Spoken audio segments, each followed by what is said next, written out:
Hey you guys, what's up? It's Anime Blaze coming to you with another video, that is right. In this particular video, I'm going to be doing an unboxing of a few things that I got from Amazon. And I want to show you guys what they are because I've actually had them like backlogged and kind of like on hold or something like that, I guess you could say. And I've been waiting to either be able to find them, period, to be able to just find them somewhere, and the second part to actually be able to find them for like the right price. So that was a pretty cool experience for me. Now I've already opened up the packages for both of them. One of them I actually opened up and took a look at myself just because I wanted to. I wanted to take a look at it. Yeah, beat me up because that defeats the purpose of an unboxing, but hey, I still want to show you guys what it is exactly that I got. So let's take a look. This, yeah, this is something I've been looking for a long time. That is Le Portrait de Petite Cossette. Now, for some of you guys who have been watching my channel for a while, you guys know that I've been looking for this, for a long time. But what makes this version right here any different from, say, this one? Well, this is the Sentai Filmworks release. Now, this one I got originally because, hey, I wanted a copy of the show, and I thought, I liked it enough to be like, hey, I'll get it. So, yeah, I bought it and everything. And unfortunately, this was kind of a mediocre release for somebody who had previously rented this version. Because let me tell you, once you see this version, you'll never want to go back to something like this one. And here's the reason why. Sentai Filmworks has like kind of a bad habit of, I guess, not really putting too many special features onto a DVD. Now I don't know if that's because of production costs of the DVD itself, or if they have limited rights to certain things and stuff, but they just have kind of like a bare bones minimum, just the episodes, and on here it's the clean closing animation, which that one over there also has, and trailers. Now, if you guys know about Sentai Filmworks, you'll know that Sentai Filmworks never, their idea of showing trailers for an anime series is anime openings for titles that they already own. Now, companies do that all the time, but these aren't exactly trailers. They're just anime openings, stuff that makes me want to watch the show. Anime openings, I can watch that just by watching an episode. That's not going to get me into the show, really. I need kind of a backstory. I don't really want to have to read into the show itself to, catch my attention and everything. I just want, like, cinematics and people talking, epic storylines and stuff. Kind of like what Bandai usually does. But this is kind of like a poor excuse for a release. This one is. So, especially when you look at the release for what Geneon did with their version of the show, and this is what makes it awesome. See, Geneon release, that's that. Here's the back. The Geneon release of Le Portrait de Petite Cossette has staff and cast interviews, music video by Marina Inoue, who is I guess she voices one of the characters. She also does, the music and stuff. An interview with like the directors and Yuki Kajo, who's the composer for the music for the show. Trailers both for the Japanese and US version. I'm pretty sure there's other trailers for other anime that Geneon had the rights to. TV commercials, and I'm pretty sure they have the clean closing and stuff. All those kind of things on this DVD. And this is the definitive release right here. I don't care what anybody says, this is the definitive release. Now, this one, like I said, I've already opened it up and took a look at it. This was pretty cool to me. I've rented this before, but the thing that surprised me was that when I opened it up, I didn't expect to see this. Yeah, it's a freaking poster, and it's used. So, main poster for the show. It's freaking awesome. And an alternate one.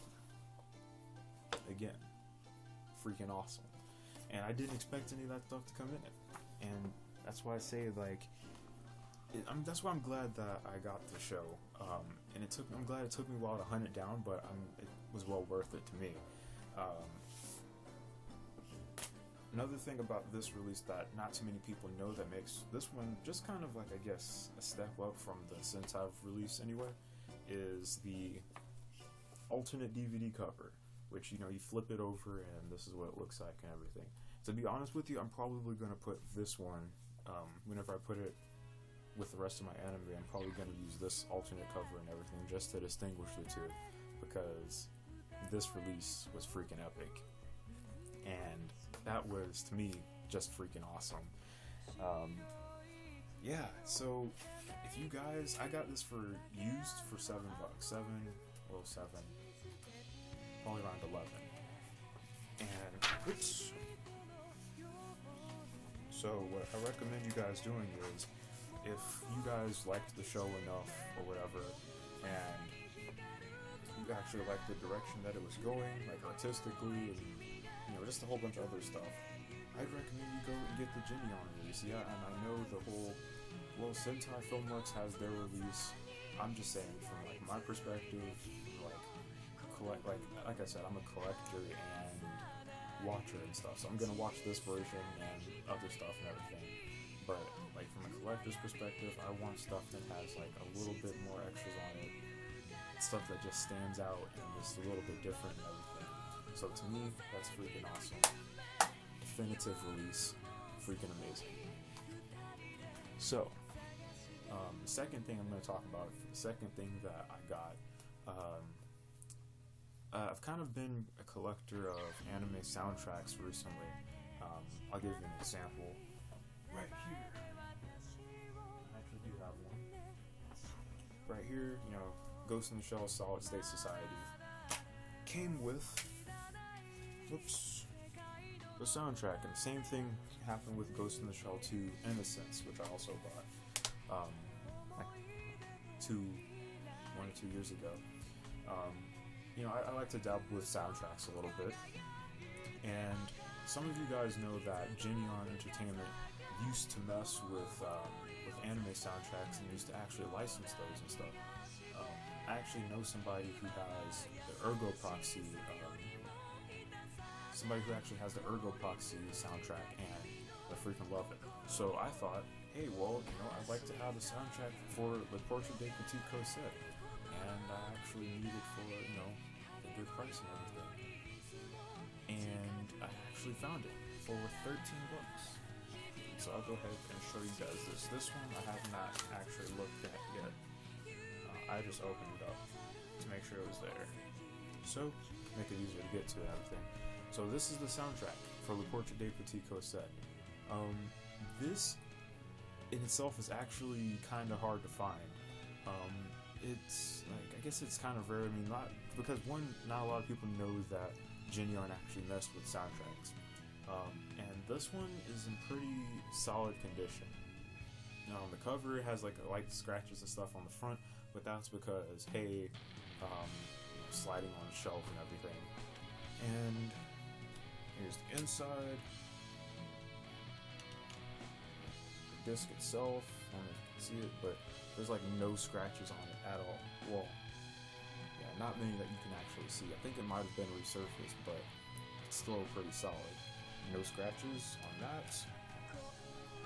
The insert, which probably doesn't have too much on it, but take a look anyway.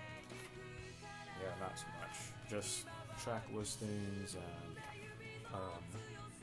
some of the actual, I guess, the Japanese and then the English translation. So there's that. And yeah, it's freaking awesome.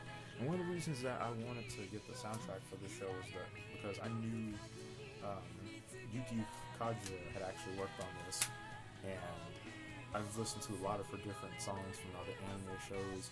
She worked on stuff like Gundam, Xenosaga, I think Dot Hack, and like a few other shows and everything. So I knew a lot of her work, and she's really good with what she does. So those are the two newest additions to the collection, and yeah.